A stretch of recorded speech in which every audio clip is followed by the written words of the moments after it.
महाराज मनु का इक्ष्वाकु को परमात्म भाव का उद्देश्य। श्री वशिष्ठ जी कहते हैं, श्री राम, तुम्हारे वंश के आदि पुरुष इक्ष्वाकु नामक राजा जिस प्रकार के विवेक पूर्वक विचार से मुक्त हो गए, उस विचार को तुम सुनो। अपने राज्य का परिपालन करते हुए इक्ष्वाकु नामक राजा किसी समय एकांत में जाकर अपने मन में स्वयं ये विवेक पूर्वक विचार करने लगे कि बुढ़ापा, मृत्यु, क्षोभ, सुख दुख तथा भ्रम से युक्त इस दृश्य प्रपंच का हेतु क्या है। इस प्रकार विचार करते हुए भी वे जब जगत के कारण को ना समझ सके, तब उन्होंने एक दिन ब्रह्मलोक से आए हुए सभा में बैठे तथा पूजित हुए अपने पिता प्रजापति मनु से पूछा। इक्ष्वाकु ने कहा, भगवान, आपकी दया ही आपसे पूछने के लिए मुझे प्रेरित कर रही है। करुणानिधि, ये सृष्टि कहां से आई है, इसका स्वरूप कैसा है तथा कब किसने इसकी रचना की है, ये आप कहिए। भगवान, विस्तृत जाल में फंसे हुए पक्षी की भांति मैं इस विषम संसार जाल से किस प्रकार मुक्त हो सकूंगा। मनु बोले, राजन, तुम्हारे अंदर सुंदर विकास युक्त विवेक का उदय हुआ है, तभी तुमने यह प्रश्न किया है। यह प्रश्न मिथ्या संसार जाल का उच्छेद करने वाला तथा सब प्रश्नों का सार है। महीपति, ये जो कुछ जगत दिखाई दे रहा है वस्तुतः कुछ भी नहीं है। यह आकाश में प्रतीत होने वाले गंधर्व नगर की भांति तथा मरुस्थल में प्रतीत होने वाले जल की भांति मिथ्या है, किंतु जो अविनाशी परब्रह्म है वही सत्य और परमात्मा इत्यादि नामों से कहा जाता है। उस परमात्मा रूप दर्पण में ये दृश्य रूप जगत प्रतिबिंब की तरह प्रतीत मात्र है।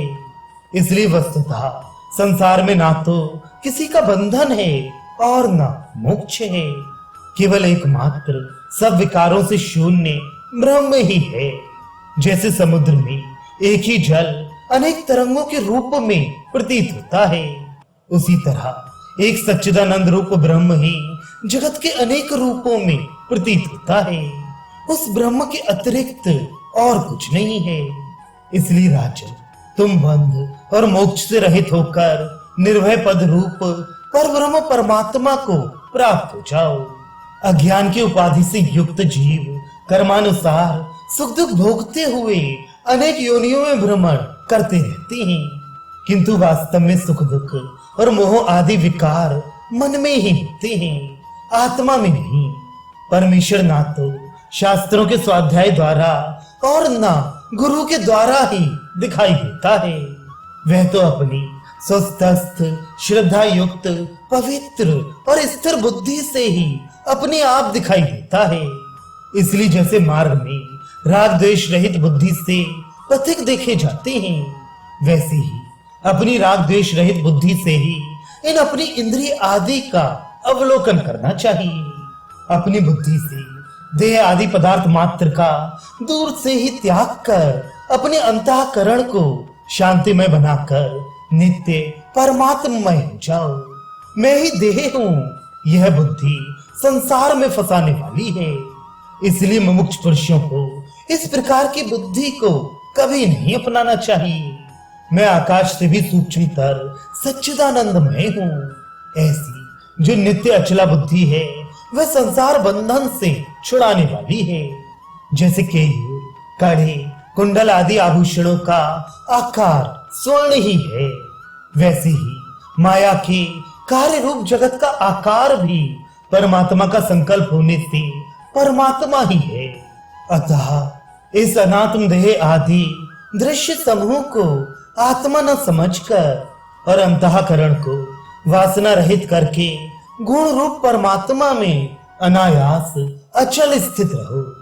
जैसे परिस्पंद के कारण एक ही जल, फेन, बुदबुद और लहर आदि नाना प्रकार के आकारों में दिखाई देता है, वैसे ही अपने संकल्प से ये सच्चिदानंद ब्रह्म ही नाना प्रकार के आकारों में प्रकट होता है।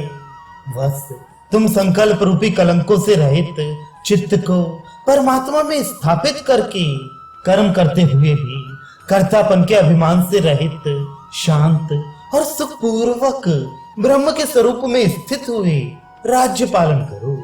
जैसे चंद्र, सूर्य, अग्नि, तप्त लोह एवं रत्न आदि के प्रकाश वृक्षों के पत्ते तथा झरनों के कण कल्पित हैं, वैसे ही इस ब्रह्म में जगत तथा बुद्धि आदि भी कल्पित ही है तथा वही ब्रह्म जगत रूप होकर अज्ञानियों के लिए दुखप्रद हो रहा है। अहो, विश्व को मोह में डाल देने वाली यह माया कैसी विचित्र है, जिसके कारण संपूर्ण अंगों में भीतर और बाहर सब जगह व्याप्त परमात्मा को यह जीव देख नहीं सकता। इसलिए अहंकार से रहित निर्मल सात्विक अंतःकरण से सभी पदार्थ निराकार सच्चिदानंद ब्रह्म ही है, ऐसी भावना करो। यह रमणीय है और यह रमणीय नहीं है, इस प्रकार की भावना ही तुम्हारे दुख का कारण है। वह भावना जब सर्वत्र समदृष्टि रूपी अग्नि से जल जाती है, तब कहीं भी दुख का नामो निशान भी नहीं रह जाता। निर्वासना रूप अस्त्र से प्रिया प्रिय रूप विषमता को परम पुरुषार्थ के द्वारा तुम स्वयं ही काट डालो। राजन, तुम निर्वासना रूप अस्त्र से वासना रूप कर्म वन को काट कर सूक्ष्म से भी सूक्ष्मतर ब्रह्म भाव प्राप्त कर शोक रहित हो जाओ। पुत्र, तुम सत्सद वस्तु के विवेक रूप विचार से युक्त होकर समस्त कल्पनाओं से रहित हो जाओ तथा समस्त विशाल भुवनों को परमात्मा के स्वरूप से परिपूर्ण समझो।